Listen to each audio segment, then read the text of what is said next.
season we say beware of week 6. There's a lot of bye weeks, but we have so much to discuss. It's Aledo and Denton Ryan off the top, Humboldt Summer Creek, Humboldt Atascocita. I mean, the creme brulee that we talk about, the very top layer was perfect. It was another wild night of Texas high school football, and we have got you covered for the next 90 minutes of scores, highlights, analysis, everything you need to wrap up your week 6. But let's start with our Friday night focus, what we are focused on tonight in week 6 to set the table for what to expect in the coming 90 minutes. And the biggest story, I would say, on our Friday night focus is the open dates, Carter Yates. This is a pretty significant storyline tonight. Yeah, there are 1,511 Texas high school football teams. 450 of them are on bye. And look, I'm not a math guy, I'm a football guy, but that's 29.7%. And still, so many big-time results that we could see on this Friday night. So just because there's a lot of teams are sleeping, we're never sleeping up here. The party never stops. And the Dave Campbell's headquarters. The other storyline across the state, of course, you mentioned 30% of the teams that were off. One of the things that we are focused on is that this is, for a lot of teams, that final tune-up, that final non-district game before these games that really quote-unquote matter, the district games. Those can matter just as much in a lot of ways as some of these district games. Oh, absolutely. I mean, the reason that it is such a large bye week right now is the fact that most districts across the state are 16 districts. So you've played a certain amount of teams and then you stop, you have your bye week and you get into district. But I'll tell you, for quite a few, actually a large portion of the teams that are playing on week 6, it is because they either reside in a district that is a 5-team district, so there's only 4 technical games that they play in district, or they're in kind of more of those far-fetched areas of the state. You'll see a lot of Rio Grande Valley, and in those that kind of, they have to travel really, really far to be able to go play these games, so their districts are smaller. So that's, a final look for a ton of these teams in these smaller districts to be able to say, okay, this is it, leave it all out on the field, because the next time that we get back on here, it's district, and it matters that much more. Finally, on our Friday night focus, what we're setting the table for is that these district races are taking shape. And there's a lot of these games, Carter Yates, tonight that we think are, in a lot of ways, de facto district championship games, or at the very least, they're going to go a long way towards what the playoff picture looks like in these districts. Yeah, and it started with Aledo and Denton Ryan. Now, Aledo had a district winning streak of 132 games, which a lot of the players on Aledo's team weren't even born yet when that first happened. They hadn't lost a district game since October 2007. I can't wait to see what happened there. And then Humboldt Atascocita trying not to fall to 0-2 in district, which could be a backbreaker for them in that tight District 23 6A, which Dave Campbell's rated the toughest district in Texas. And so that is a look at the Friday night focus, the big storylines across the state of Texas in weeks, because trying to set the table for you with what we are keeping an eye on tonight. But every Friday, or every Thursday rather, on Dave Campbell's Texas Football Today, Ashley Pickle and I go through and pick the 10 biggest games in Texas high school football, the games we've got our eye on, and here they are, how they went down tonight. And we'll start at the top. Aledo 15, Denton Ryan 14 in a game that the great Craig Way would call a taffy pull. Yeah, this one was, for the longest time, it was 7-2 heading into halftime. And then Denton Ryan comes back out, scores again. And we're looking at this going, Aledo, what in the world's going on? The run game wasn't working. The pass game wasn't working. I'll tell you what, from both of these teams, a very, very sloppy game. There was more mustard on the lettuce than I've seen in a football game in a hot minute. But Aledo did what they always do, and they stayed calm, and they sat there and was like, okay, let's remember we're Aledo. Let's remember we have a 132-game district winning streak for a reason, and they found a way to find Denton Geyer's weaknesses and push past that gruesome front seven that Ryan has. Real quick, these are the 2 best front sevens in Class 5A. Aledo forced a safety, which proved to be the difference in this ballgame. And then Denton Ryan's front seven got after Aledo's quarterbacks tonight and even forced a pick 6. So both defenses not only held the offenses to few points, they got on the board themselves. We go now to game number 2, Tepper. There, Pearland able to squeak this one out against Pearland Dawson. Pearland Dawson was leading for a while, and then Pearland ended up making the comeback. Yeah, first Battle of Pearland that we've had that has had major implications in quite some time. But Pearland moves to 6-0 with a really gutty win over their younger brother, we can say, because Dawson is the younger school there. Battle of Unbeatens there in Midland in the Tall City. Midland Greenwood hands Lubbock Liberty their first loss of the year, 34-14. Lincoln Madrid and company keep on rolling. And then P&G down but not out in the game against Huntsville. Huntsville gave them a run, but I believe it was 28 unanswered from P&G in the second half really proved to be the difference maker here. Yeah, this P&G offense is different than what we've seen under Jeff Joseph's senior quarterback Connor Bailey. We got familiar with him when he was a sophomore and helped lead the team to the state title, but he was kind of a game manager as a sophomore, a young guy who stepped in for an injured senior, and now this offense, it runs through him. He is the engine, the straw that stirs the drink. Wall and Idalou were knotted up at 14 at halftime in this one before Wall pulled away to remain unbeaten. And then how about that game? Oh, you mentioned it. Summer Creek 38, Atascocita 35. I know you guys were keeping a close eye on that on Dave Campbell's Texan Live. We were. Talk about snip, snap, snip, snap. I mean, almost Summer Creek came out and looked like they were going to be the team to beat in this one. Atascocita slowly, especially in the third quarter, really started chipping away. You saw Carde Mack starting to make some deep connections and getting back into it. And we've had our suspicions about this Atascocita defense, and it let them down again tonight. We're, guys, legitimately looking at a possibility here, Carter, that Atascocita might miss the playoffs. Well, last week it was the run game from C.E. King and Deion Sims, and this week it was the passing attack from Humble Summer Creek, and Benny Easter Jr.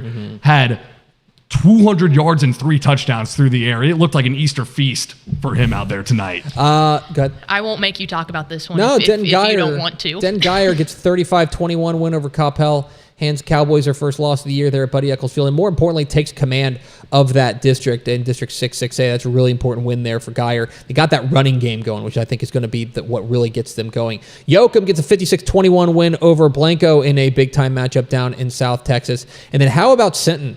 Remaining unbeaten on the year, punching up to play Cal Allen and getting a 32-10 win. Man, they just had their run game going tonight. The stable of running backs that Sinton Pirates team plays with is been truly impressive, but Cal Allen's defense just could not match up, and that's where Sinton's going to really be able to make some noise, especially heading into the playoffs. Michael Troutman's squad is completely ready to run the ball down the throat of any opponent that they have there. And finally, our number 10 game of the week, Axtell gets a 35-7 win over Valley Mills. That really puts them in the driver's seat of District 7 2A Division 1, which is very important there in what feels like a wide open Region 2 of 2A Division 1. And that could have been the de facto district championship, like you mentioned before, Tepper, because Rio Vista is ineligible for the playoffs in District 7 2A D1. So huge win for Axtell. It is a huge night of Texas high school football. We have got scores and highlights rolling into the Dave Campbell's Texas football mothership here. And we've also got big name guests around the corner, guys who just won big games. Here's a spoiler alert. 2 coaches whose teams just remained undefeated will join us a little bit later. But before we get any further, we got to catch up on what happened last night in Thursday night action. Stay with us. Dave Campbell's Texas Football Tonight rolls on. I've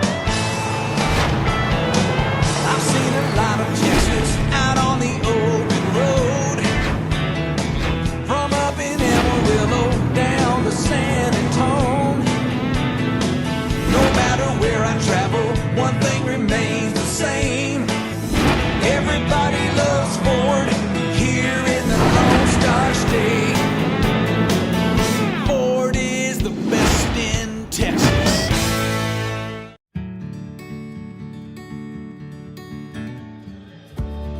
Whatever it is you wrangle, whatever seeds you sow, no matter what you nurture or what you choose to grow, at Texas Farm Bureau Insurance, we're proud to protect all Texans.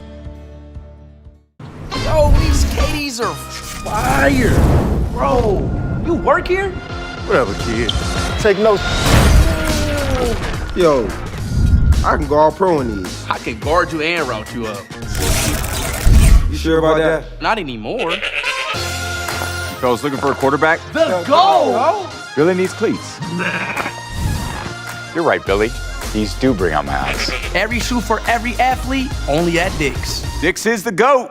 Dave Campbell's Texas Football Tonight is brought to you by your Texas Ford dealers, Texas Farm Bureau Insurance, and Baylor Scott & White Health.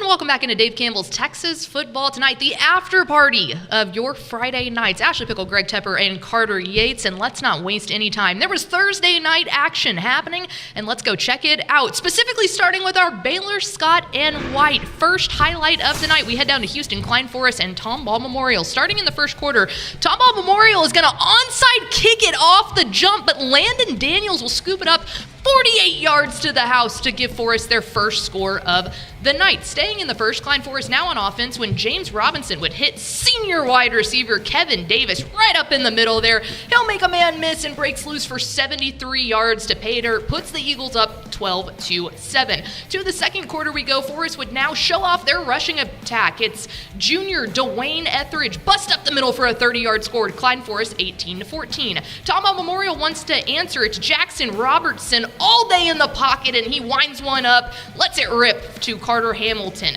Forest now on the 41. High snap is pulled down by Dwayne Etheridge, who will go untouched 35 yards for his second score of the night. Second quarter, y'all thought we were done scoring? Not so fast. Memorial will fake the handoff to Jackson Robertson, mails it with express delivery, first class spiral, no postage due to Gavin Westerberg, 75 yards.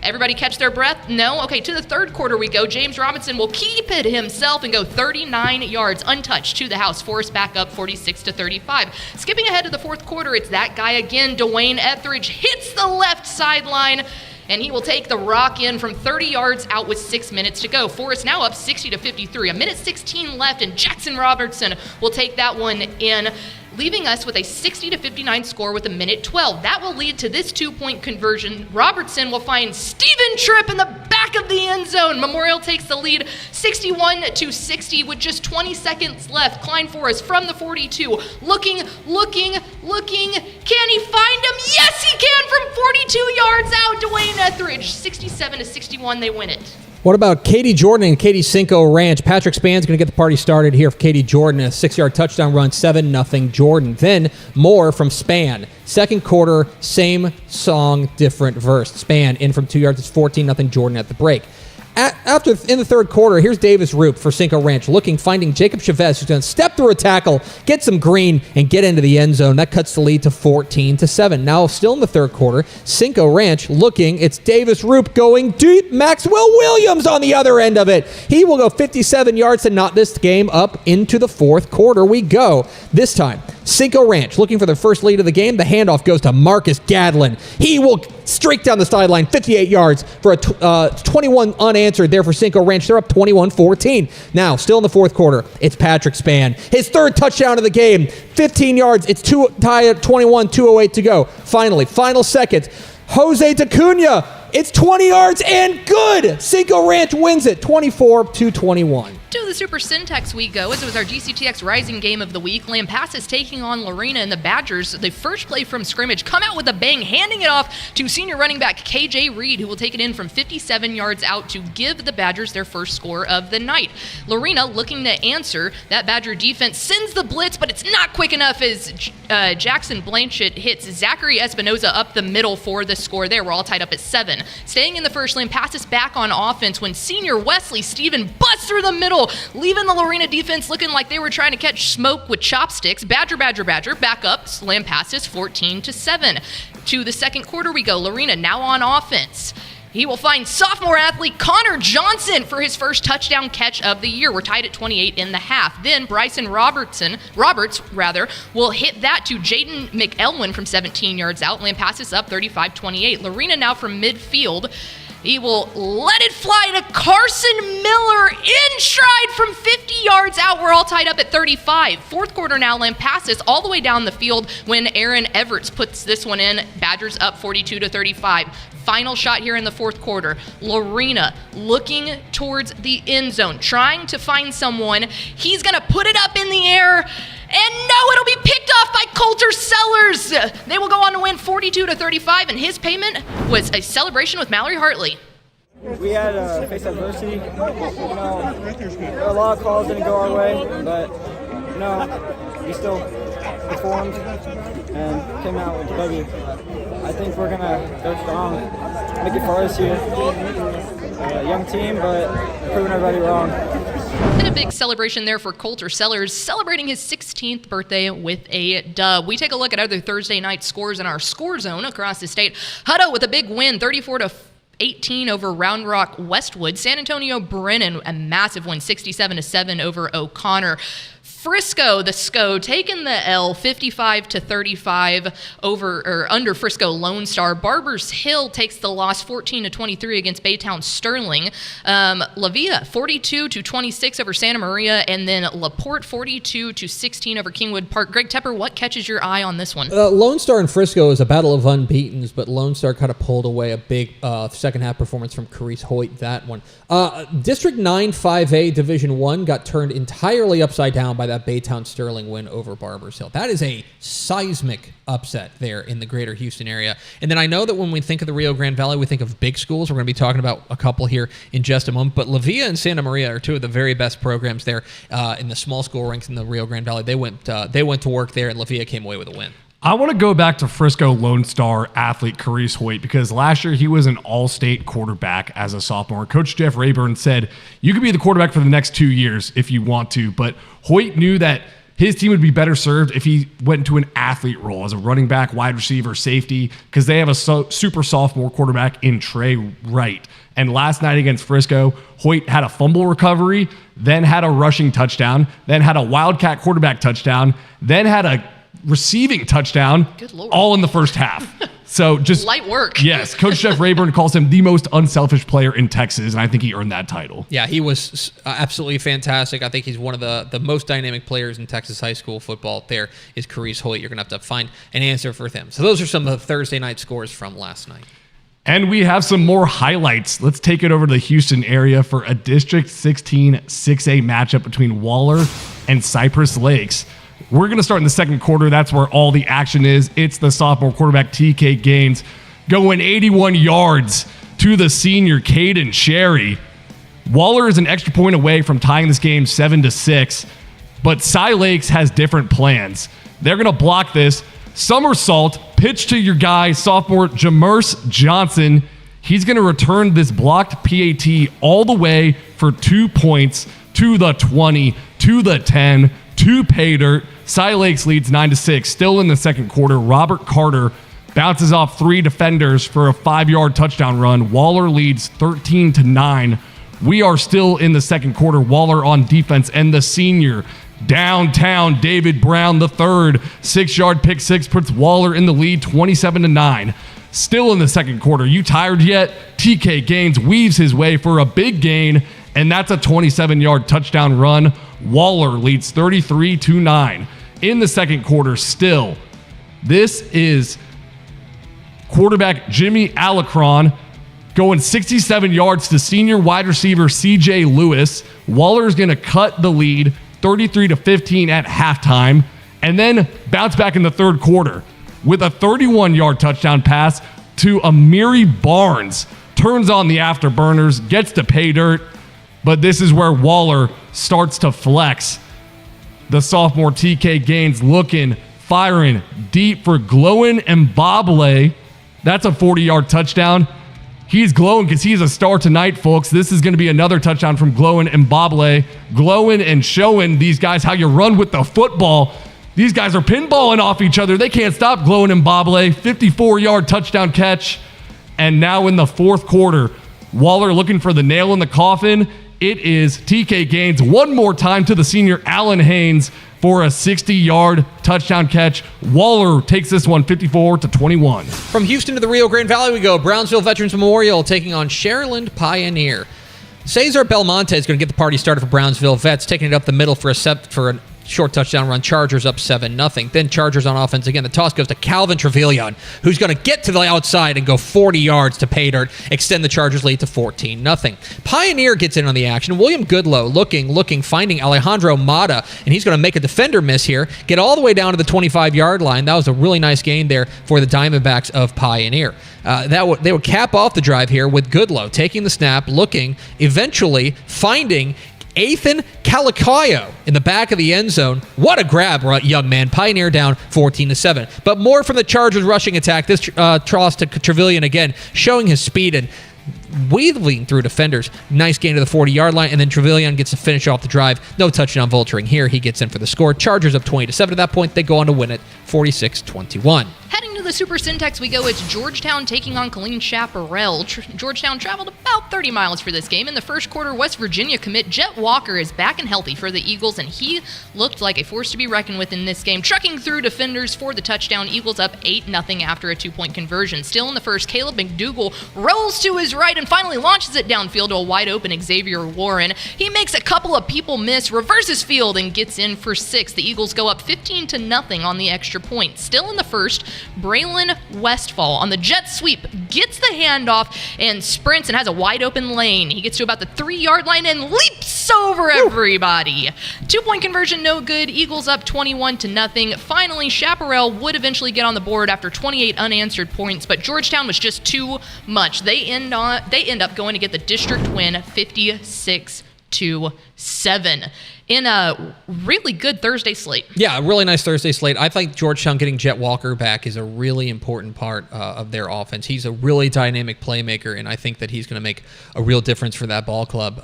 More from him. I would imagine that we're going to start hearing his name more and more as the season goes on. And Brownsville Vets expanding to 6-0. Yeah, I mean, what Coach Ramirez is doing down there is incredible. You'll remember they were one of the programs that went all the way to the state semifinals a couple of years ago, and they look like they're on a path to keep going on that one. I want to take it back real quick to the Rising Game of the Week, and Lampasas coach Troy Rogers got the Dave Campbell's midseason Coach of the Year for a reason, y'all. They are 6-0, and a lot of people outside of Lampasas said, I think this team's in for a rebuilding year because they lost 31 seniors. They lost a mega recruit at wide receiver. They had no returning starters on the offensive line, but that offensive line with 3 sophomores exerted their will. They had 2 rushing touchdowns on the first 2 plays from scrimmage last night in a huge win over Lorena. It was a fun night, and we'll tell you what, there's a lot more fun Friday night scores to be told on Dave Campbell's Texas Football Tonight. Analysis, highlights, coach interviews, all of the fun things that you can possibly run right here tonight. We're about to take a break. We hope you'll take a break with us, but come back right here, and we'll be back right after the break. Dave Campbell's Texas Football Fueling the Future Award, presented by Dutch Bros, honors exceptional teachers across Texas who go above and beyond to energize and inspire their students every day. These educators exemplify passion, dedication, and a commitment to shaping the leaders of tomorrow. Each month, one deserving teacher is recognized with a commemorative award and a $500 donation courtesy of Dutch Bros to support their academic department and further their impactful work in the classroom. To nominate your teacher, visit texasfootball.com/fuelingthefuture. I've seen a lot of Texas out on the open road. From up in Amarillo down to San Antonio. No matter where I travel, one thing remains the same. Everybody loves Ford here in the Lone Star State. Ford is the best in Texas.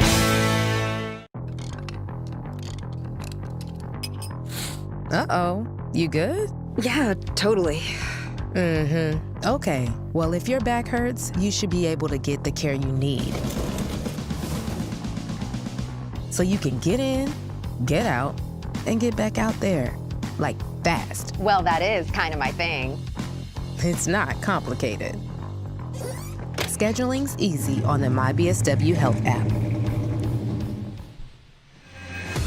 It's Dave Campbell's Texas Football Tonight, Week 6 edition. This is the midway point of the regular season, so thanks for hitting the break with us. here. It's like the All-Star break in a lot of ways. A lot of teams off this week, almost 30% of the state off, but there's massive games still in every corner of the state. Let's go to the Alamo City and talk about some of the action in San Antonio tonight. Some big games there. Poth gets a win over Nixon Smiley tonight. That's a small school program to keep an eye on. Alamo Heights all over Harlandale tonight, 42-20. And then San Marcos gets a really important district win over Schertz Clemens.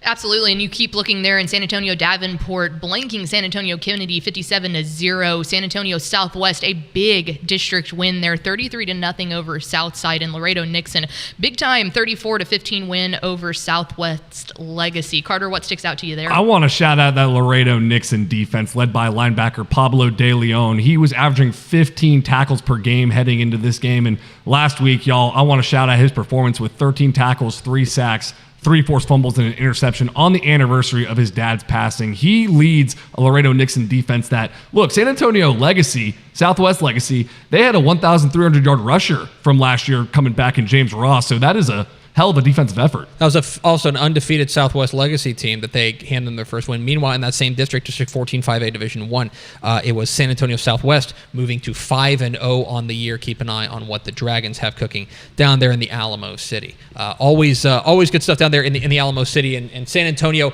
A lot of open dates this week down there in the greater San Antonio area, but the games that were on the docket certainly delivered in a lot of ways.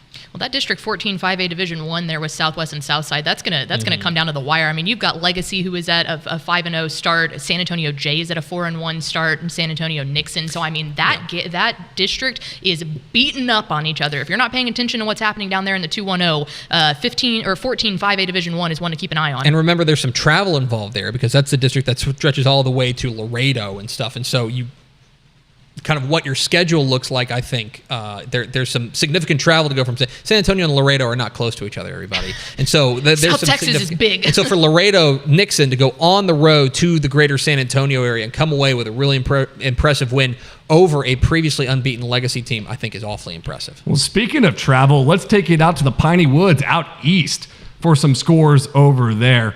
I'm looking at Kilgore taking down Henderson. That is 27-12. Kilgore defense is for real. Then Beaumont Westbrook falls 26-20 to Lufkin. Hooks takes the victory 34-28 over Timpson. Mount Enterprise 52-8. They are a wagon. Grapeland 49-16 over Alto. And then Apple Springs falls 74-26 to Campbell. Yeah, a little six-man action down there in the Piney Woods. You don't get a ton of East Texas six-man action, but Campbell and Apple Springs was certainly worth mentioning. That Beaumont-Westbrook-Lufkin game is a really important District 9 5A game. The Dave Campbell's Texas football computer thought that was a pick'em game, and for Lufkin to get the win at home, I think is very important. And Kilgore keeps on rolling, an impressive win for Clint Surratt and company. That is a team that we have very high expectations for in 481. Well, because that Henderson offense was averaging 54.8 points per game under new head coach Ricky Meeks, who taken over his father Dickie Meeks used to coach there and won a state championship in 2010. So that is a fiery offense that they limited to 12 points. Well, and they're the number 3 team in the state for a reason. I mean, they've got wins over. They absolutely blew Gilmer out of the water, 66-6 earlier this year. A win. The one that really sticks out to me is the win over Texarkana Pleasant Grove. I think is when I really started to take Kilgore incredibly seriously. But this is a team that just came off of playing a state championship game. Clint Fuller's ball club is absolutely moving forward. All right, now how about we head down to a game that we were keeping our eye on. It was Coahoma taking on Littlefield. And the final score of this one ends up being 35-21. Littlefield pulling it off against Coahoma. And that's where we bring in the Littlefield winning coach, Coach Bo Bryant. Coach, 6-0 on the year. That's got to be sounding pretty good to you. Yeah, it's a good start for us. It's always good when you stay undefeated. Coach, I want to ask you a little bit about the way you guys were able to get this done, taking on a very game Coahoma squad, but welcoming them to your own barn. I'm curious, when you were talking to your guys coming into tonight, what your message was to them. We knew it was going to be a tough game. We kind of told them, it's going to be like a playoff atmosphere. Coahoma's good every year. They've beat some good teams this year, so we wanted to treat it like a playoff atmosphere and come in and just get to work. And our kids showed up. They played hard for 4 quarters. We finally put 4 good quarters together and got the win. Coach, you mentioned it was like a playoff atmosphere tonight. It's a battle of unbeatens between Littlefield and Coahoma. What was the message to the guys tonight to get these boys fired up? We got a good group of guys. They're just kind of blue collar. They show up every day and work hard. We don't have a whole lot of superstars, but we've got a group of guys that play really hard together, and just a great team effort all the way around. It's Littlefield coach Bo Bryant here on our Texas Farm Bureau Insurance Coaches Hotline. Coach, your defense just continues to be a calling card here for your team. What are you seeing from your defense that's working so well thus far? Yeah, we were a little worried. Coahoma coming in, running the ball pretty well. They had some big boys up front. And so I think our defensive line and our linebackers are just being really physical and controlling the line of scrimmage and stopping the run. And that's kind of what we came in wanting to do, and we did a good job with it tonight. And finally, Coach, 6-0 is nice, but you and I both know that doesn't necessarily mean a whole lot because district play is right around the corner. And I don't know if you've checked your district lately, but looking pretty good. District 2 3A Division 1, I'm curious just from the coach's perspective, when you take a look at what you're going to be up against starting next week throughout the course of the rest of the season, I'm curious what you see from District 2 3A D1. Man, it's going to be tough every Friday night. You got Slayton and Idlew probably at the top there. Really good programs. They're both playing really well. And you got Muleshoe and Roosevelt, who are good teams every year. So we know every Friday night it's going to be a battle, and we're going to have to show up and play our best ball. He's Littlefield coach Bo Bryant, and he is 6-0 on the year. Coach, congratulations again on the big win. Best of luck for the rest of the season. All right, thank y'all. There he goes, Bo Bryant, in a big Littlefield win over Coahoma. All right, let's go back over to the Dave Campbell's Texas Football Tonight score zone and check out some other scores as we head to the South Plains and we take a look at what is happening over there. How about that? Let's stop. Let's just stop for a second. Tepper, Shallow Water 52, Canadian 20. A bigger classification. Talk about a big win. Yeah, it's a 382 in Canadian going on the road to a good Shallow Water team. A Shallow Water team that was I think better than their 2-3 record indicated. But that's a really impressive win, I think, for Shallow Water to get that win. Whiteface, a team that played in the state championship game a year ago, beat Spring Lake Earth tonight, 82-48. Lubbock Estacado edges past Andrews tonight, 28-20. It was Slayton, who is actually Littlefield's next opponent, gets a 21-16 win over Dimmitt. Lubbock Cooper gets a win tonight over Wichita Falls Legacy, and then staying in the 6-man ranks, Whit Harrell, a winner tonight over Nazareth, the Swifts, 72-24. Can we take a moment to appreciate the build by Slayton's Clint Conkin? I mean, 1 win in his first year 2 years ago, then 7 wins last year, and now they're 5-1. Because they returned 17 starters, one of the most experienced teams in the state. I think Coach Conkin has done a tremendous job. Yeah, he really has, and we talked. That game between Slayton, I think, and Littlefield next week is going to be really impressive. Slayton improves their record to, he started a sentence without knowing the answer, to 5-1. So that's going to be 5-1 versus 6-0 next week in a critical District 2 3A Division 1 opener. It absolutely is. So there you go, a look at South Plains scores across the state. All right, we're not done. The party's still going. We've got plenty more scores, highlights, updates, all the fun. Are y'all having fun? Oh, yeah. I'm having a blast. Okay, good. I'm having the time of my life. I am, in the words of our producer, Vianney Moreno, I'm having the time of my life. We hope you are too. We will be right back here on Dave Campbell's Texas Football tonight. It's late. Tonight. After the break. Dave Campbell's Texas Football and Texas Army National Guard are honored to present the Coach of the Week Award, celebrating one head coach in 7 different classifications. That's 6A all the way down to 6-man, and of course, private school every single week. Think your head coach deserves some recognition? Nominate them under our weekly Twitter and Facebook post. Those will come out Friday at 10:30 p.m., Saturday 8:30 p.m., and Sunday at 6:30 p.m. That's facebook.com/Dave Campbell's or at DCTF on Twitter. Thank you to Texas Army National Guard for helping spotlight the hard work and dedication of high school head coaches across Texas.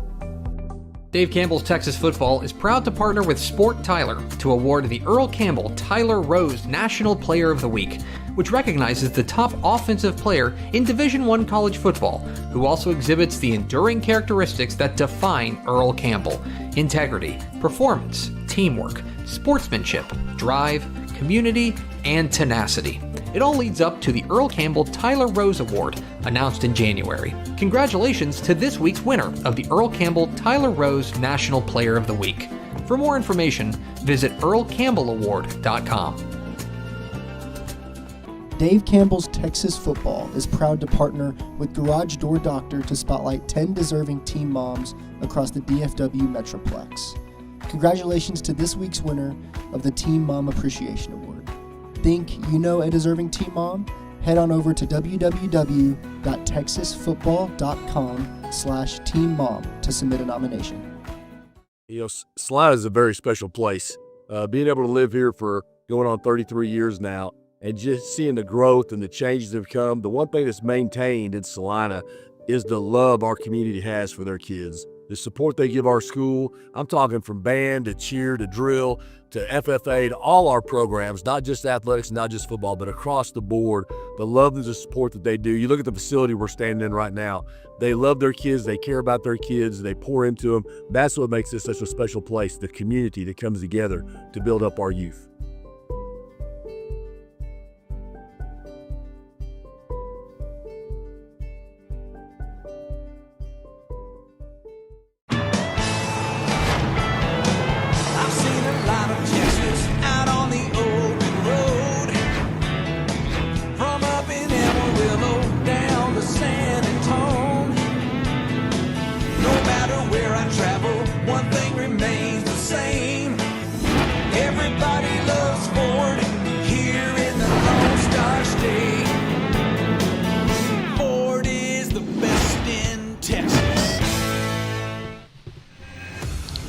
It's the best time of the year here for Dave Campbell's, because Dave Campbell's Texas Football Tonight is here every single Friday night from 10:30 to midnight, partying, celebrating the game that is Texas high school football. And there is no better way to do that than heading down south and going to District 23 6A as Humble-Atascocita takes on Summer Creek. Summer Creek's Noah Spinks is going to get us started off here. A 20-yard throw caught by Benny Easter to start the game. Atascocita, you know the name, Carde Mack back in full health, and he will show that off there with a 45-yard touchdown run right up the middle. Summer Creek trying to come back and tie the game when Braylon Causey has a 20-yard rushing touchdown. Atascocita takes back the lead with Carde Mack making his third score of the night. This offense goes as he goes. Summer Creek, though, answers. Noah Spinks again connecting with Benny Easter for the second time tonight with a 38-yard passing touchdown. Atascocita, we're going back and forth here. Carde Mack going to take the snap. He's going to look to go to the air this time, and it's Cash Hendon who will pull it in from 35 yards out on the diving catch to put Atascocita back up 28-24. More big throws from Summer Creek. Spinks, Benny Easter. The connection does not fail. Summer Creek now back in the lead late in the fourth. Atascocita once again with 4 minutes left, and it's Benny Easter pushing through there. The defense with a 3-yard run. And how about that? Humble Summer Creek will go on to take down Atascocita 38-35. Staying in District 23 6A, Galena Park North Shore taking on Kingwood, and this was all North Shore. Demetrius Walker is going to get the ball on the edge, and he knows what to do from there. Running in for the score like he's running a 40-yard dash. North Shore up early. Then more from the Mustangs. Caleb Maryland going deep to LaDamian DeFries. What a dime! In for the score. That puts him up 13 love. Then more from Maryland, this time looking, finding DeMott Jones, dropping it in the bucket. Grabs it for the score. North Shore defense gets in on the party. This is going to be Tommy Anderson for a pick six, taking it back the other way for the score. Then more from Maryland. Watch this highlight reel from Caleb Maryland. Running to his right, he will keep it and hurdle a defender in for the score. That gives them a 2-point conversion. Then special teams, they're getting it done in all three phases. Dorian Barnes going to take this punt return back, 81 yards for the score. Kingwood would not be shut out. Xavier Montez is going to get in for the score, but this is all North Shore tonight. 71-7, Mustangs roll. As District 23 6A kind of turned upside down with Summer Creek's win over Atascocita, and then North Shore getting the win over Kingwood. Let's take it down to H-Town, keeping it in H-Town, holding it down. The Woodlands College Park defeats Willis 55-37. That's kind of an eye-opener there. Klein falls 53-47 to Tomball. Cypress Springs Bridgeland is going to play tomorrow. That should be a fun one. Klein Oak pulls out a 1-point win over Klein Collins 36-35. And then Montgomery takes down Montgomery Lake Creek 42-31. Fort Bend Ridgepoint is all over Fort Bend Bush 62-14. Pickle, what stands out to you? My goodness, the Woodlands College Park. It is time to talk about what Kyle Coates' ball club is doing down there. Obviously, a big question coming in tonight was if their quarterback Camden Hughes was going to be healthy. Obviously, he was, and that just was the key to the defense. Really, I mean, they are ferocious up front. And the question was, how much pressure were they going to be able to put on Willis's young quarterback Frazier in order to disrupt him and try to take away Jermaine Bishop? They did that, and that is an impressive win from College Park. Yeah, the Woodlands College Park, now 6-0 on the year, but more importantly, a really, really important win on the road at Willis in District 13 6A play. I feel like Willis and Humboldt Atascocita are similar in fact that they have one superstar player, Carday Mack for Humboldt Atascocita, and then Jermaine Bishop for Willis. But Jermaine Bishop made headlines this summer when he wore a Batman costume in a 7-on-7 tournament. He's had to put on the Batman cape for the 14-year-old quarterback as a true freshman out there playing in some big-time moments. I feel like Carday Mack, they call him all day. It's been Humboldt Atascocita running him all day to try to get something done. Let's not overlook this Klein Oak win over Klein Collins, too. That was Klein Collins' first loss of the year, and a real upset, I think, for Oak to edge it out. And now that really throws District 15 6A into complete chaos. Tomball's win moves him to 2-1. Klein will drop to 2-2 in district play. Get out your calculators and your abacuses to figure out the tiebreakers there in District 15 6A. And oh ho hum, Fort Bend Ridgepoint continues to roll. All right, well, there was some Houston scores. How about we pop up to the DFW and welcome in our friend, not only a coworker, but our friend, the Texas High School football insider, Matthew Stepp. I thought he was more your friend than my friend. I thought he was. That's my first question, Stepp. Who are you more of a friend to? I thought you were the reason he was around. More of a friend to VNA than anybody else. Okay, that's VNA. fair. Over 3. Takes the cop out. All right, Stepp, you were there for Ponder versus Vernon. Vernon coming away with that big win. What did you see from the Lions squad tonight? I saw a highly motivated and physical and athletic Vernon ball club that is going to be a real problem come playoff time. Last week, they lost a close one to Paradise, and talking to Coach Kevin Sherrill pregame, he said he felt like they let one get away with some special teams miscues.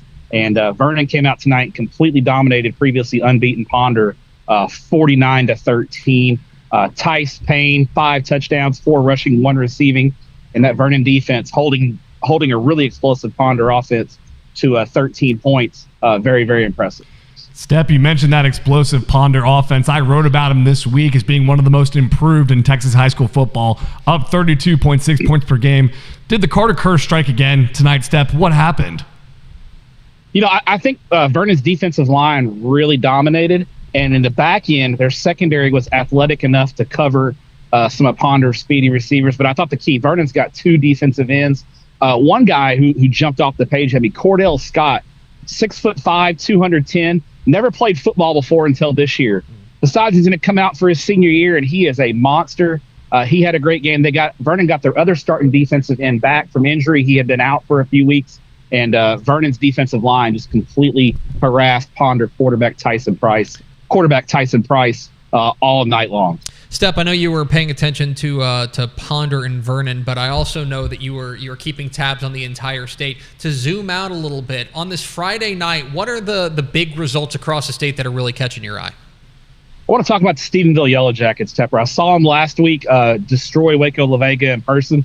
Tonight, they go to Longview and play a neutral site game against Ruston, Louisiana. Ruston, one of the best teams in Louisiana, a team who beat Longview and Midland Legacy in back-to-back weeks. Class 4A Stephenville beats Ruston convincingly 28-12. Huge win for Sterling Doty's ball club. That was impressive. You talked about Pearland and the Pear Bowl, fighting off Pearland Dawson in a rivalry game. Big win for them. PNG coming back to take down Huntsville, that was a big one as well. And then obviously we've talked about Summer Creek and Atascocita at length. I kept tabs on that one all night long. An impressive win for Kenny Harrison's ball club. But for me, I think Stephenville's win over Ruston, I think, deserves some kudos for a huge out-of-state win over a premier ball club in Louisiana. He's Matt Stepp. He's our Dave Campbell's Texas Football High School Football Insider. You can follow him on all the socials at Matt_Stepp817. Stepp, appreciate your time, my friend. Safe travels. See y'all later. See you at work on Monday.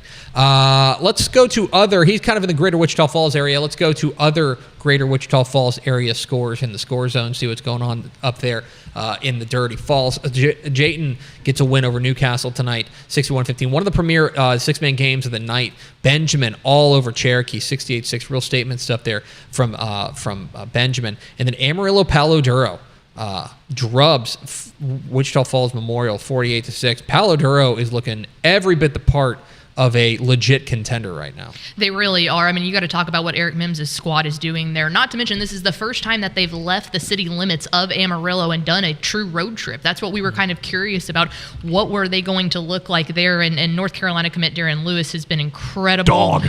Absolutely incredible. And now I think we got to start talking about Memorial going 0-2 after an impressive, what was a 4-1 start to the season, dropping 0-2, especially after falling to Abilene Cooper last week. Memorial not starting off district play how they were wanting to. Well, it's tough because, the Mavericks were in danger of falling 0-2. They let the Dons from Amarillo come into their stable. Their backs were against the wall, and they had to have this one. It's a surprising loss again. And not surprising in that, Palo Duro is really good, but the margin's pretty surprising for me. Petrolio winner tonight over Electra, 36-14. Windthorst does mean things to Monday, 79-6. And then the H.D. Davis show gets online against Nakona tonight for Wolf City, 64-13. Yeah, don't you dare write off Wolf City, Greg Tepper. They are 2-3, but H.D. Davis is averaging almost 10 yards per carry. He had 689 yards and 9 touchdowns entering the night. Now, I was worried about the defense because they surrendered 48 points to Quitman, 42 points to Collinsville, and 61 points against Timpson, but 23 tonight, that showed marked improvement. Yeah, and you score 64 a game, you're going to win most of them. Were you hating on Wolf City? Who's hating on Wolf City? I felt like he kind of called you you out out I have friends there. in Wolf City. I was just saying Greg Tepper don't write off Wolf City because he was the last one who talked. I wasn't I'm sorry. I'm trying to get y'all to fight. That's not targeted. That wasn't targeted. I know you wouldn't disrespect H.D. Davis in Wolf City. That's targeting. Fight. Do you want to take us to the Golden Triangle, Carter? Oh, I sure do. Let's go to the Golden Triangle for a District 8 5A Division II matchup. This one was a doozy between Dayton and Nederland. Dayton starts it quick here with a run from Jerry Prieto Jr., and then Nederland will respond out of that I formation. Bashing it in is Landon Riley on his way for a score. It's 14-7 now. Jerry Prieto throws a 40-yard dot to Denham Foster. It's in his genes to score touchdowns. Dayton starting to get a lead here. Jacob Geiser scooping up a fumble and running it back 40 yards. This is going to put them up 28-7, but Nederland gets another score here on the board. Slade Shepard throws it 7 yards to Landon Riley. Now Nederland in that I formation once again, keeping up the pressure. Landon Alpo making a 14-yard rush, putting them in the lead. It is going to be an overtime win for Dayton, 61-59. That's a wild one. You should take a look at some other Golden Triangle scores there. Port Arthur Memorial still unbeaten. Big win tonight over Galveston Ball, 48-0. The Battle of the Hyphens here. Little Cypress Mauriceville takes down Hardin Jefferson, 17-14. Lumberton all over Huffman Hargrave tonight, 45-22. Newton getting back on track in a big way. Love their running game, 54-0 winners over New Waverly. How about Orangefield? Takes down Anahuac tonight, 49-14. And Deweyville, the mighty Pirates, get a win over Colmsneil. Yeah, I want to go back to that Little Cypress Mauriceville win in the Battle of the Hyphen, which I don't like to give you credit, but I appreciate that one. Not many hyphens out there. Not many hyphens, but they're important. Don't forget the hyphens. Little Cypress Mauriceville came in this game 1-3 on the season. Okay, they go in non-district and they lose to Hampshire Finette, they lose to Silsbee, they lose to a team out of Louisiana, but last week they get in the win column with a 60-37 win over Vider in district play. I am here to tell you, if you are a fan of the Bears, players. Throw out non-district. What do we care about a 1-3 start when you can start district play and be at the right time in the right moment? 2-0 for district play. I think that this is absolutely what we've seen LCM do before, trying to take that leap and take hold of District 10 4A Division 1. An impressive win. Especially throw it out, Pickle, because first team all-district quarterback Braylon Lewis had been out all year, and this was his first game back. So they didn't tear it up on the scoreboard, but just having that senior's presence there, you could see gave them that win. And also, guys, here's some breaking news. I talked to a coach, opposing head coach who faced Newton this year, and he said he expects the Eagles to be in Jerry World at the end of the season. Their rushing attack is something special with Kendra Porter Jr., who's averaging 8.2 yards per carry, and Deldrick Samuel averaging 7.5. To go back to the highlight you had with Nederland, or Dayton's win over Nederland, that's a really critical game there in District 8-5A Division 2. Port Neches Groves looks like the clear favorite. I think it's going to be them and probably Montgomery that are going to be battling it out for the district supremacy. In my opinion, Port Neches Groves is the clear favorite in 8-5A D2. Montgomery's sitting at 2-0 in district play. They're feeling good. And then it is a jumbled mess now. Dayton going on the road to Nederland and getting a win is a real big result there in District 8-5A Division 2. Someone in the comments earlier put, when we got on here, that was a 4 overtime game. Can we confirm that? If someone can confirm that would be impressive. There's no way to know. Who could ever know? Anyway, all right, the party continues here on Dave Campbell's Texas Football Tonight. We've talked about some incredible player performances tonight, and we do it all year long. And I want to tell you that if you are at a game Thursday, Friday, Saturday, doesn't matter what day, and you come across an incredible player showing, you need to go to FordPlayerOfTheWeek.com/nominate to nominate that player for the Built Ford Tough Player of the Week. Again, that's FordPlayerOfTheWeek.com/nominate. We're looking for kids that are incredible on the field and off the field. That airs live every Thursday at 10:30. Go nominate your players. Dave Campbell's Texas Football and Higginbotham have teamed up to find the most driven team in Texas. This fall, 10 finalists will be highlighted throughout the season, with one student athlete from each team receiving the Most Driven Scholar Athlete Award for their leadership in the classroom, along with $1,000 in tuition assistance. In November, all 10 communities will rally to vote on TexasFootball.com, competing for the title of the most driven team in Texas. The school that rallies the most online votes will receive a $10,000 donation to their school, thanks to the support of Higginbotham. To learn more, visit TexasFootball.com/mostdriventeam.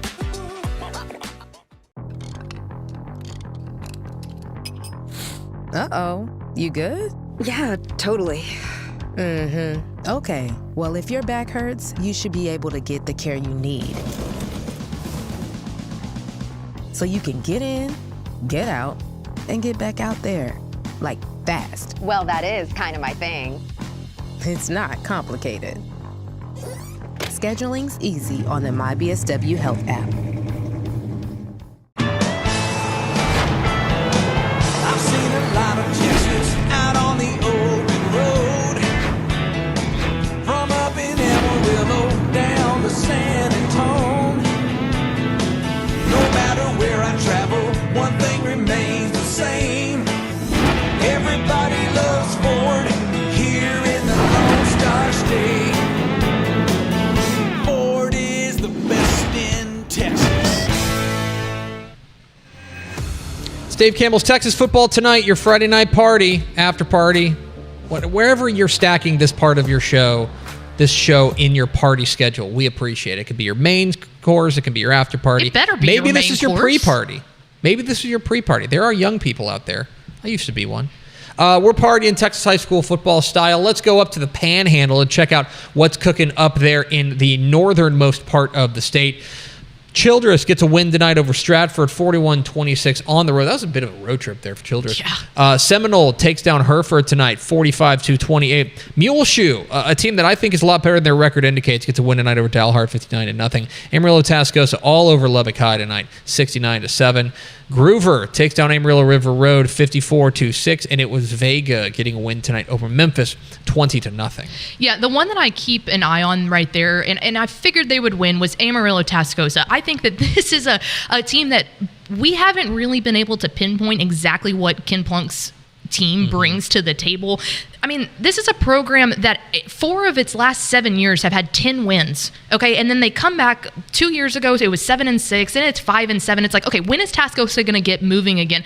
And right now, this feels like one of those wins where it's like you beat a team you were supposed to beat. Great job, but when they've played tougher competition this year, they've fallen to it. So I feel like this spectrum is kind of one of those that we're in week 6 and we still don't really know what the Rebels bring to the table. So a team that I'm going to continue to keep my eye on, but don't feel bad about beating a team that you should have beaten.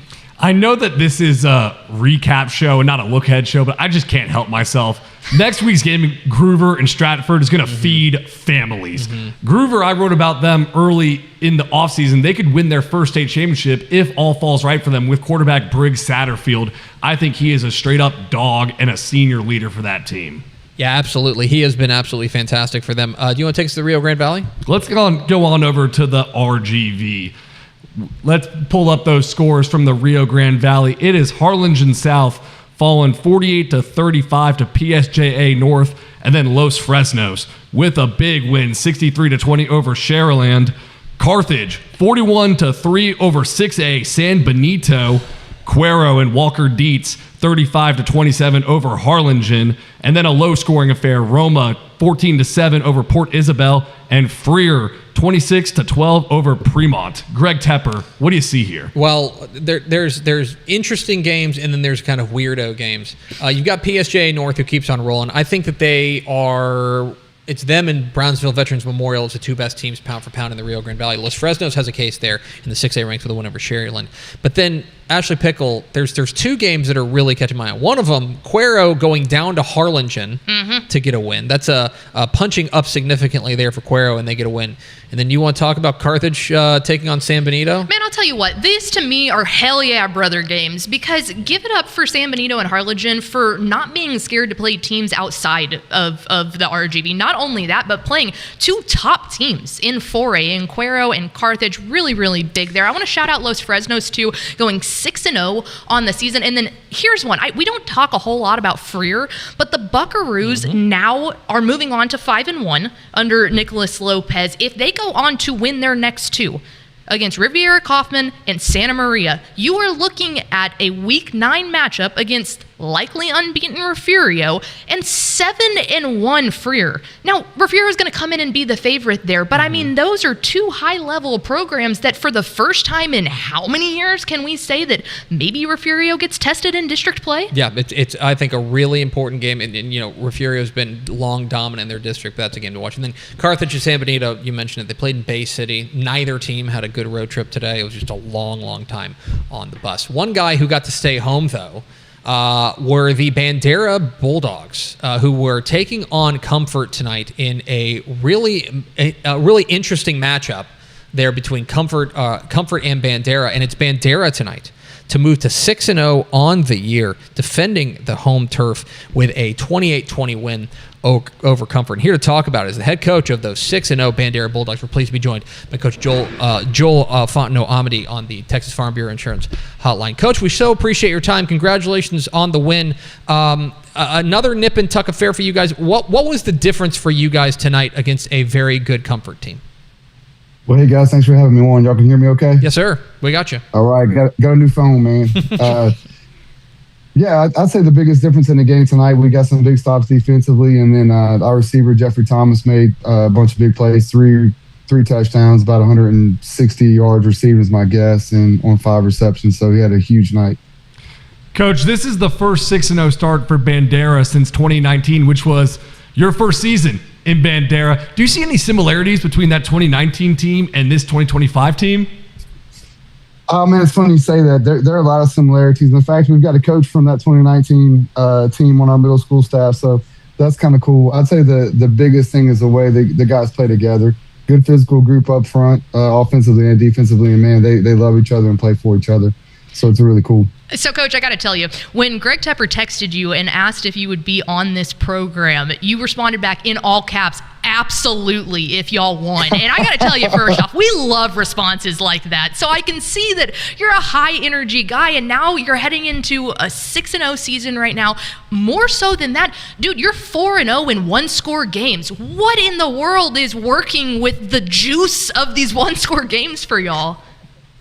Look, all I can say is we win the fourth quarter in Bandera, and we believe in that. We lay our hat on being physical, discipline, and condition, and we win the fourth quarter. But I sure wish they weren't one-score games, I'll tell you that. And finally, Coach, I do want to ask you, as you guys now open up district play next week against Pearsall, there in District 14, 4A Division 2. This is a district, you take a look up, the records are ugly for a lot of these teams, but at the same time, I know you know better than anybody that these are dangerous ball clubs that you're going to be up against. When you take a look at what you're going to be up against within District 14, 4A Division 2, I'm curious what you see. Man, you hit it right on the head. For us, it's very cliche, and I was afraid a lot of cliche coach talk getting to finally talk to you guys. But man, it is one day, one practice, one game at a time, and we're going to go do what we need to do to be, compete with Pearsall on Thursday night, and records are thrown out in district play. It's the one game you get. So as far as the big picture and who they played and who we played and the records, man, it doesn't matter. Let's go play some football next Thursday night in Bulldog Stadium. Well, they've been playing football really well in the cowboy capital of the world. It's Bandera head coach Joel Fontenot-Amity joining us here on the Texas Farm Bureau Insurance Hotline. Coach, we appreciate your time. Congratulations again on the start, and go get Pearsall next week. Yes, sir. Thank y'all for your time, man. I appreciate what y'all do for Texas high school football. Absolutely. Thanks, Coach. There he goes. Joel Fontenot-Amity, the head coach of the Bandera Bulldogs. 6-0 for the first time since 2019. A big win over a good Comfort team tonight.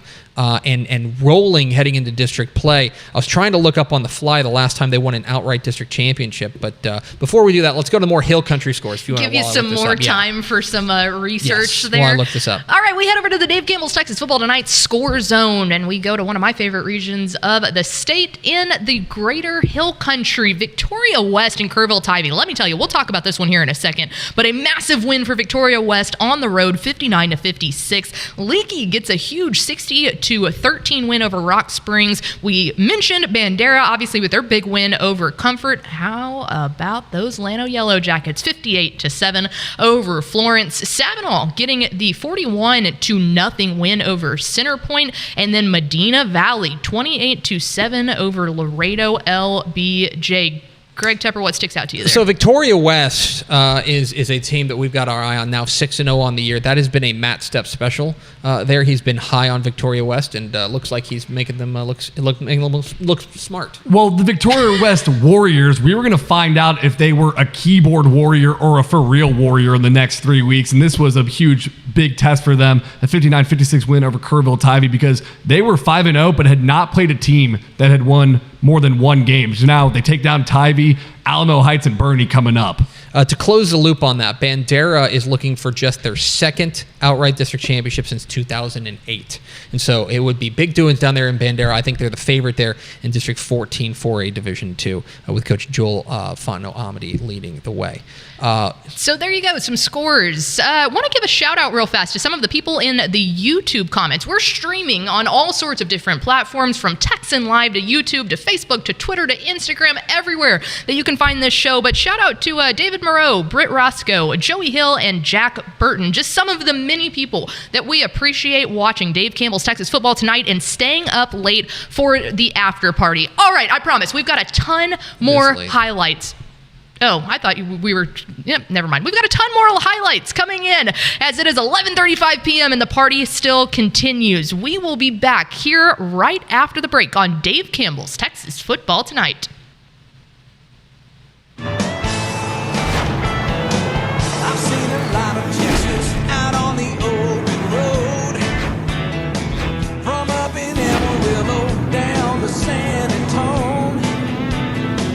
No matter where I travel, one thing remains the same. Everybody loves Ford here in the Lone Star State. Ford is the best in Campbell's Texan Live's Athlete of the Month, presented by Dick's Sporting Goods, shines a spotlight on one outstanding female and one exceptional male athlete each month who exemplify excellence on and off the field. This prestigious recognition celebrates student athletes who demonstrate remarkable athletic performance, unwavering dedication to their teams, and a commitment to their communities. To nominate your student athlete, scan the QR code on screen or visit texasfootball.com/athlete of the month. With support from Dick's Sporting Goods, we are proud to honor these young leaders who inspire their peers and represent the best of Texas high school sports. Dave Campbell's Texas Football Tonight is brought to you by your Texas Ford dealers, Texas Farm Bureau Insurance, and Baylor Scott & White Health. It's Dave Campbell's Texas Football Tonight. Your Friday night party. We are rolling all the way up until the AM. It's mayhem in the AM. And the biggest game of the night, biggest game in Week 6 across Texas high school football landscape was a huge game in District 5A in District 358 Division 1. A state-ranked matchup of unbeatens between the Aledo Bearcats and the Denton Ryan Raiders. Aledo in a 130-game district winning streak. We pick it up first quarter. Quinn Hennigan is going to take the intentional grounding, which is going to put them, it's basically a rouge. No, it's not. It's a safety. It's 2-0 Aledo as they hit an RBI double. But then back comes Quinn Hennigan to Trayvon Reynolds on the seam. Makes it 7-2. Ryan is on top. Then, watch this. The defense going to get in on the action as this is going to be picked off. Xavier Heiler is going to pick it up and take it all the way back for a pick six. And suddenly, Denton Ryan, up 14-2, looking to do what no team has done since 2007, beat Aledo in district play.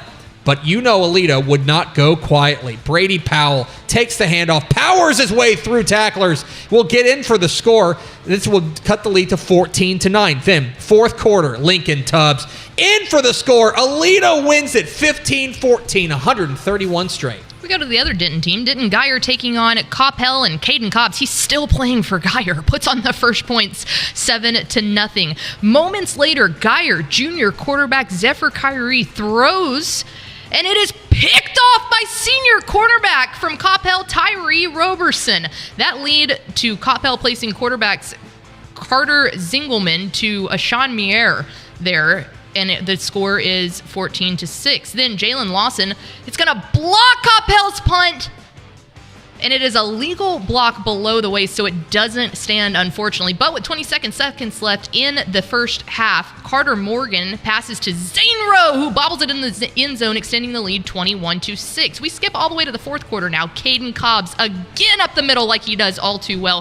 35-30, Geyer is up. Not backing down, it is sophomore wide receiver who takes it 52 yards up the middle. He is making Geyer defenders miss left and right to make it 35-19 and cut down that deficit. But Zingelman does convert for 2. Geyer goes on to win it 35-21. As we take a look at some other DFW scores across the state. Longview 35, Rockwall 21. Melissa, a massive win over Lovejoy 49-14. Commerce up 50-31 over Malakoff in a stunner.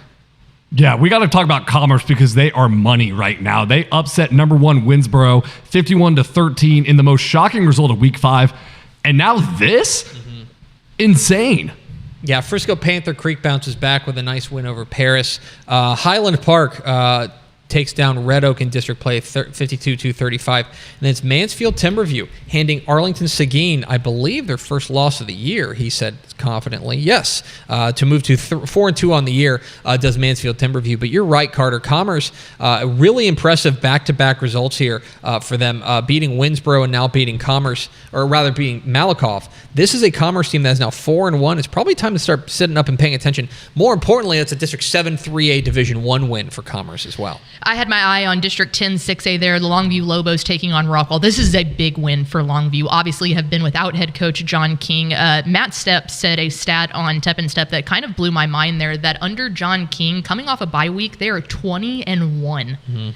I mean, they find a way to sit there and figure out a way to win. But I watched a lot of that game, and to be honest, from a Longview team that we've seen kind of have fits and starts and never really look super consistent, they were consistent this entire game. They led the entire game. They really put the punishing rushing attack on a Rockwall defense that was susceptible to not being able to block that. So a very, very big win and a key district win there in 10-6A for the Longview Lobos. And I want to shout out Oscar Wilson, the Longview interim coach right now, who's been at Longview for 47 years as an assistant and running backs coach. He has stepped in admirably for John King as he battles health issues. We are praying for Coach King, but Wilson's done a tremendous job. They have 2 losses, but each of them are by 3 points to a Ruston, Louisiana team that y'all said on Tap and Step would probably be a top 10 team in 6A in Texas, and then South Oak Cliff, who we know is a wagon. And by the way, don't overlook the fact that Longview went on the road to Rockwall. That's a long road trip to do that in district play. Very impressive. Carter, you want to take us to Austin? Yeah, well, let's go down to the Austin area for some highlights. I'm looking at Lake Belton and Georgetown Eastview. And let's get it started in the first quarter. Eastview senior quarterback Cormac Guerrero on the read option. He's going to pull it and take it the distance, showing off the wheels. This is 84 yards to the house to get the Patriots on the board first, carrying a guy into the end zone. It's 7-0 Eastview. Then later in the first, Eastview is knocking on the door of a 2-score lead. Senior running back Blake Honeycutt punches it in for about a yard out. Eastview's up 14-0. Still in the first, Patriots in the red zone, already up 2 scores. Cormac Guerrero airs it out to senior wide receiver Alan Blaylock, who toe taps it into the corner. What a catch. Eastview's up 21-0. And then the running back Javion Clater goes up the gut for a 21-yard Patriots touchdown. It is 28-0. But Lake Belton with a chance to get on the board. It's sophomore running back Zion Dupree breaks the plane from a yard out. 28-7 Eastview, and Guerrero calls his own number, takes it 23 yards to the cribbo. He walks in 35-7 Patriots. Now in the second half, third quarter, Lake Belton senior quarterback Maverick Maddox rolling, dancing, throwing, wide open. Davion Peters, senior wide receiver. Later in the third, Cormac Guerrero making it happen. Guess who? Alan Blaylock. Patriots send the lead on a 63-yard touchdown. It is 42-21 Eastview. Still in the third. Have you heard enough about the senior quarterback Cormac Guerrero? Watch these nifty moves on a 29-yard touchdown. Eastview wins 49-36. And now looking at the Austin scores, Columbus with a shellacking over Rogers 40-7. Cedar Park in that Black Rain defense 48-35 over Leander Rouse. Weimar, 41-26 over Schulenburg. And then Round Rock McNeil with a shocker, 17-14 over Austin Vandegrift. Guys? Yeah. Go right ahead. I was going to say, this to me, I don't know what to make of this. Does this say more about what McNeil is doing, or does it say more about the state of Austin Vandegrift? I mean, Vandegrift came into this game with only 1 loss on the season. It was a big-time loss in week 1. They seemed like they had everything figured out after that, but this is a McNeil team that really does seem to be on the come-up and could be a legitimate contender in 25-6A. Let's talk honestly about what this does at 25-6A, and this is courtesy of our friend Craig Way. So McNeil has now beaten Vandegrift. McNeil plays Vista Ridge next week. Vista Ridge has beaten Round Rock. Round Rock has beaten McNeil. Vandegrift has beaten Vista Ridge. Hutto is unbeaten in district and plays Round Rock next week, and Hutto's last 3 games are home versus Vandegrift, at Vista Ridge, and at McNeil. Are you what I'm dizzy saying yet? is District 25-6A is a mess now, and it felt more stratified, but that one particular result, Vandegrift's win, or rather McNeil's upset win over Vandegrift, really throws 25-6A into absolute chaos. It's like a blender. Mm-hmm. McNeil threw it in the wood chipper tonight. So you go back to Austin scores there. East Bernard getting a 49-28 win over Rice Consolidated, and then rounding it out there, Westlake did mean things to Austin Aikens, 66-0. I will say Aikens entered that game at 4-1, and that's a good Aikens team. They're better than they have been in the past. But yeah, Westlake is looking very good. It looks like that's a program that tends to get better as the season goes on, and it looks like they are doing that right now. Left hand up. I think I might have missed on Cedar Park as a don't count these 0-2 teams out feature. I wrote a story about that. Did not include Cedar Park. Leander Rouse, quarterback heading into this game, London Morgan. He had 1,494 passing yards and 17 touchdowns. So I know they scored 35, but holding that guy to 35 is still pretty impressive for that Black Rain defense. Those are Austin area scores down there in the greater capital city. Let's now matriculate out east to check out what's going on in Beast, Texas tonight. Atlanta gets a win over Jefferson. Jefferson continues to be perhaps the most confounding team in all of 3A right now, but they get a win. Dangerfield, speaking of confounding, goes on the road and beats a good decap team, 45-28. Not a typo. Marshall beats Mount Pleasant 7-3. A nice seventh inning there for Marshall. It is October baseball to get the win. Grand Saline over Harmony tonight, 42-6. It was Elysian Fields getting a 49-22 win over Union Grove. Winsboro bounces back in a big way with a win over Mineola tonight, 47-30. My grandmother's from Mineola. And that's Greg Tepper with your fun fact of the night. Shout out Mineola. I want to shout out Dangerfield. Yeah. Speaking of shout outs, they started 0-3, but now we're 2-0 in district. That is a huge rivalry win. That could have been the de facto District 10 3A D2 championship because Dangerfield was ranked number 1 and DCAB was number 2. I want to plug a Mason Williams story we wrote about on TexasFootball.com. He is the Dangerfield star wide receiver quarterback. He plays for his late half-sister, Taylor Evans. We have that story up now on TexasFootball.com. Just tremendous perspective from the young man, and he's balling out as a senior. Yeah, I think there are so many teams, we talked about it earlier, that you're starting to see. It doesn't matter what happened in non-district. Throw it out. You're 2-0. You're exactly where we want to be. And our Friday night focus of districts starting to take shape is definitely coming true. Was that my stomach? Are y'all hungry? Was that you? It might have been me. Might have been I'm you? getting really hungry. Do you think the viewers are getting hungry too? I don't know. Why don't we ask them? Y'all guys getting hungry? Because stick with us after the break, because it's time that we're going to dip into some highlights. We're going to go eat out of the fridge. Man, it's leftover time. We're in. We're locked in. We hope you will be too. Eating out of the fridge, coming up next on Dave Campbell's Texas Football Tonight. I've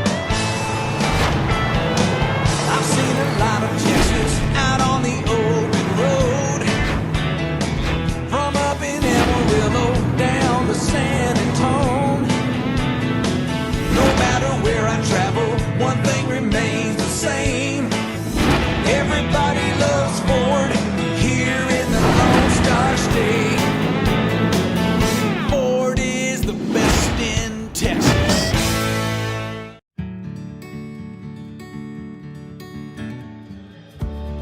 Whatever it is you wrangle, whatever seeds you sow, no matter what you nurture or what you choose to grow, at Texas Farm Bureau Insurance, we're proud to protect all Texans. Dave Campbell's Texas Football Tonight is brought to you by your Texas Ford dealers. Texas Farm Bureau Insurance, and Baylor Scott & White Health. It's hungry hours here on Dave Campbell's Texas Football Tonight. Our stomachs are growling, and we are ready to eat out of the fridge. What a better way to start off with heading down to the Super Syntex in a minute. We'll eat in the fridge in a minute. I'm hungry. There are some Syntex Darn scores it. here. Let's check out how the Dave Campbell's Texas football staff fared tonight and our hometown ticker. We can see how all of our particular alma maters did tonight. We don't have to talk about the first one. Lano. Hold on, Tepper. I want to say one real quick about Denton Geyer Coppell. I had it on my quad box, and every time I looked at the game, Carter Zingelman, the Coppell quarterback, was running for his life because that Denton Geyer front seven is scary with Zane Rowe and Kyron Haywood. Cedar Park, Mike Craven's Cedar Park continues to be like basically. Hey, what happened to Lano? What's buoying us? Lano gets a nice win. Yeah, Lano gets a big win over Florence. Buffaloes of Florence. E-Block takes it on the chin against Argyle. Lake Dallas a winner tonight, 56-8. We already talked about Frisco Lone Star and Frisco, and then Port Keller. Brooke Miller's Keller Indians fall to South Lake Carroll. Elsewhere in alumni news, let's see what else we've got here. As Arlington and Pleasanton, Mallory Hartley's Arlington Colts, and Pleasanton's Will Wilkerson's Pleasanton Eagles. You can see a lot of idols here. It was our friend Brett's how about that? The Jaguars get a win tonight. Alito, of course, Blaine Tatum's team gets a win. How about Richardson? Wow. How about China Lawrence's Richardson Eagles get a win tonight? Marcus falls to Hebron in a game that I went to the first half of that game, and boy, Hebron, nice comeback there to knock off Plano Hebron, or to knock off Flower Mound Marcus. Restart. And then Plano East gets a win tonight over McKinney Boyd. Now you can eat. Well, a girl's got to eat, okay? I'm hungry. And we're going to go down and we're going to go to the Super Syntex, as I teased earlier. Let's go down to the Super Syntex where the Midway Panthers face off against the Shoemaker Wolves. Shoemaker already up 6-0. Midway on offense. Andrew McNair gets the snap, throws it down just in time, and lands in the hand of Jackson Birch for the big 30-yard gain. Same drive, Panthers now on the 10. Andrew McNair hands it to Lathan Wisington, who just can't be brought down and gets into the end zone. Panthers now lead 7-6. Shoemaker now with the ball. Damani Dale Addison gets it. Hands off to Brandon Brown Jr., who takes off. Wolves now lead 13-10. Midway back on offense. Andrew McNair gets the snap, tosses it over to Jackson, who charges forward. Midway is back on top, and they go on to win it 66-47. To the Rio Grande Valley we go. Los Fresnos taking on Sharylands. Los Fresnos already up 7-0, and that's when Robert Pineda is going to throw deep. Enrique Guerra in stride. He will not be caught. Falcons go up 14-0. Rattlers would have a response here. Calvin Harris going to take the snap, mix this one up, find Sebastian Martinez on the deep ball. What a nice pass there. That cuts the lead to 14-7. But then more from Los Fresnos. This one is Pineda. Again, this time on the keeper. It's 4th down, but he's just going to take it for 6. 21-7, Falcons on top. Then Rattlers getting back in the action. This is going to be Kevin Alanis going to take the ball in for the score. It's 21-14. Then more from Los Fresnos. This is Enrique Guerra. He's going to take it here and do the rest from there. Watch him break tackles and get into the open field. 35-14, Falcons would go up at that point. They're up 49-14 at the break. Los Fresnos goes on to win it 63-20. Do you feel more full? I'm good. Okay. Satisfied? Until next week. I'll be hungry next week. Well, do I have good news for you and all of our viewers? Why are we making trash now? That's we go on. Huh? That's what you do after you eat. Yeah. You make trash. Well, yeah, but you put it in a trash can. Let's go to the Built for Tough games to watch for Week 7, which games we're going to be keeping an eye on heading into next week's action as district play gets underway for a ton of districts across the state of Texas. Carter Yates, which of these games are you looking forward to? I'm looking at Duncanville DeSoto because DeSoto was a team put in the don't count these 0-2 teams out. And I'd say Ethan Feaster is a USC commit, playing wide receiver and cornerback both ways. I cannot wait to see him go up against Duncanville in a District 11 6A showdown. I think Newton Woodville is going to be fantastic. Sealy and Belleville has a chance to be really good. You mentioned Groover and Stratford. Kilgore Chapel Hill has a chance to be really good as well. Oh, it absolutely does. I mean, that's a historic matchup down there over there in East Texas that we look forward to every year. There's a lot of blood. I'm not going to say bad blood, but a lot of blood between these two teams. This game is always one of those that it's always wild. It never ends exactly how you would think that it would. You can always count on that kind of like first team to get to 21 or 28 is going to be able to pull this one out. But after what Kilgore did tonight, incredibly excited to see what Clint Fuller versus Jeff Reardon has in store on our Built Ford Tough games to watch next week in Week 7. Carter, you got some final thoughts from the evening? What are your big takeaways from the evening? I think the biggest takeaway has to be Alito coming out with the 133rd straight district win. And it was a game that I thought Alito was going to fall because they had so many penalties. It was like every time the quarterback scrambled and got a first down, it was called back. And then they had an interception that gave Denton Ryan a pick six and some instant offense when they were struggling. Even Alito one time got into scoring position and then had a bad snap go over the head. So it was some uncharacteristic mistakes by Alito. But I think you got to feel really good if you're a Bearcats fan, not only for getting the win, but for getting the win in the way you did when it was going against you in that game. And that doesn't happen very often for Alito, so they showed a lot of fight. I think for me, when we take a look at Week 6, and we knew it was going to be a lesser week when it came to the number of games being played, but that didn't mean that it had to be a lesser quality of games being played. But this felt like the first time when we come in the early parts of the season, we talk a lot about not overreacting, and we can call our foul sometimes at this point in the year when we have overreacted some. I think the Atascocita game was the one that stuck out to me the most, because we're sitting there and at the beginning of the year, it's like, no one's going to be able to stop Atascocita. Is this Atascocita's year? And all of a sudden, they're 0-2 in district. Mm-hmm.